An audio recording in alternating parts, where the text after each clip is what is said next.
Gagasan itu asupan pokok demokrasi berkualitas. Gagasan mesti dipertarungkan. Yang terbaik akan menang. Semakin banyak politik gagasan mengisi panggung, politik identitas tak punya tempat bernaung. Simak Gagasan UKI. Assalamualaikum warahmatullahi wabarakatuh. Salam sejahtera untuk kita semua. Om Swastiastu, Namo Buddhaya, salam kebajikan. Teman-teman, belakangan pemberitaan dan diskursus publik diramaikan oleh hiruk-pikuk pencapresan Pak Ganjar Pranowo oleh rumah politiknya, yaitu PDIP. PDIP sendiri mengumumkan pencapresan Pak Ganjar Pranowo pada bulan April yang lalu, langsung diumumkan oleh ketua umum mereka, yaitu Ibu Megawati Soekarno Putri. Tapi bukan hiruk-pikuk ini yang ingin saya bicarakan. Saya justru ingin melihat apa yang kurang menjadi sorotan publik akibat tertindih ramainya pemberitaan tentang Pak Ganjar. Kira-kira apa yang mulai tidak diacukan publik? Ya, Pak Anies Baswedan. Jadi kasihan dong, Pak Anies nggak ada lagi yang ngomongin. Yuk, kita omongin aja. Jadi saya mau bahas nih kabar terkini tentang pencapresan Pak Anies. Dikutip dari kantor berita kompas.com, Nasdem telah mengantongi 5 nama bacawa pres untuk Anies. Memang kita nggak tahu persis ya siapa nama-nama yang dikantongi oleh Nasdem. Tapi begini, kemudian kita jadi bertanya-tanya. Pertanyaan pertama, kenapa disebut Nasdem yang mengantongi 5 nama cawapres? Bukankah koalisi perubahan yang terdiri dari 3 partai politik Nasdem, Demokrat, dan PKS telah secara terbuka menyatakan sebagai koalisi yang menjunjung tinggi kesejajaran? Saya telusuri melalui search engine manapun. PKS dan Demokrat tidak pernah menyatakan hal yang sama. Jangan-jangan cuma Nasdem yang kantongi 5 nama ini. Sedangkan PKS dan Demokrat entah nggak tahu, atau tahu tapi nggak setuju. Tapi kalau Nasdem sudah membuat public statement soal cawapres Anies, asumsikan tanpa approval dari PKS dan Demokrat, apakah ini menandakan koalisi perubahan mulai retak? Sementara Golkar lakukan pertemuan dengan PKS dan Demokrat tanpa Nasdem. Di sela-sela pertemuan tersebut, Sekretaris Jenderal PKS, Pak Habib Abu Bakar Al-Habsyi bilang, kalau Golkar bergabung dengan koalisi perubahan, maka kemungkinan Erlangga dapat menjadi cawapres Anies Baswedan.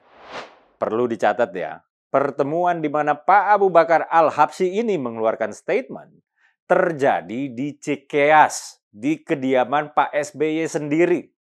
Pertanyaan saya kemudian, bagaimana dengan nasib AHY yang dimajukan oleh Demokrat dengan sangat ngotot untuk menjadi cawapres Anies?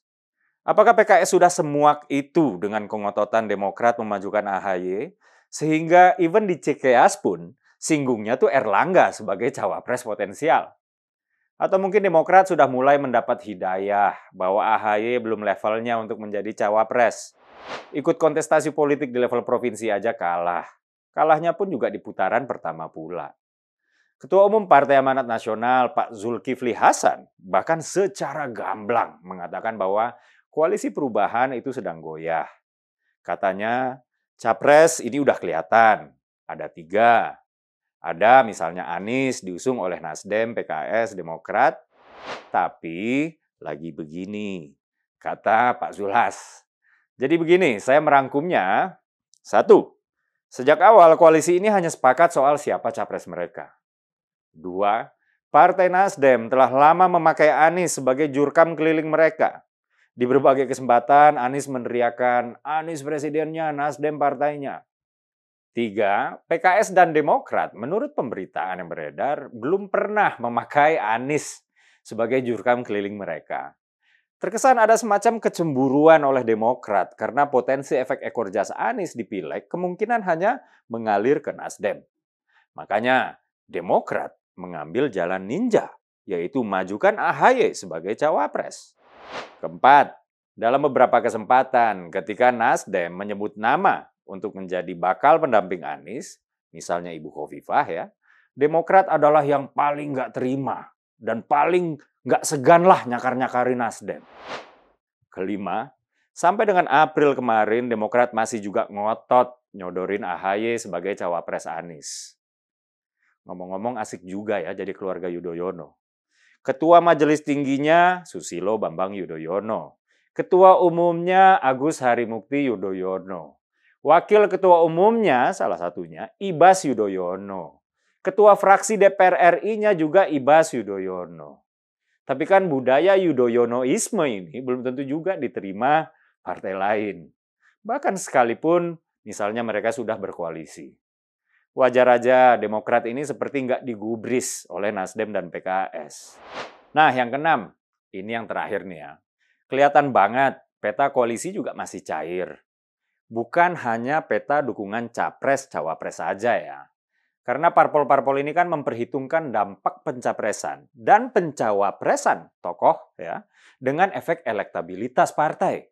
Bukan cuma ingin memenangkan si capres dan cawapres, tapi juga dampaknya terhadap pemenangan partai di Pileg. Pada akhirnya nih, bisa aja nanti ya Pak Prabowo misalnya dengan Pak Erlangga, Pak Ganjar dengan Pak Prabowo, atau sebaliknya ya, Pak Prabowo dengan Pak Ganjar, sementara Anies Baswedan dengan Khofifah, atau mungkin juga Ridwan Kamil. Sementara AHY sampai pemilu selesai pun masih nyari orang yang mau jadi dia cawapres. Setiap kombinasi capres dan cawapres akan menentukan simpul-simpul koalisi dan format masing-masing koalisi. Yuk, kita tunggu aja. Saya Dede Prayudi. Wassalamualaikum warahmatullahi wabarakatuh.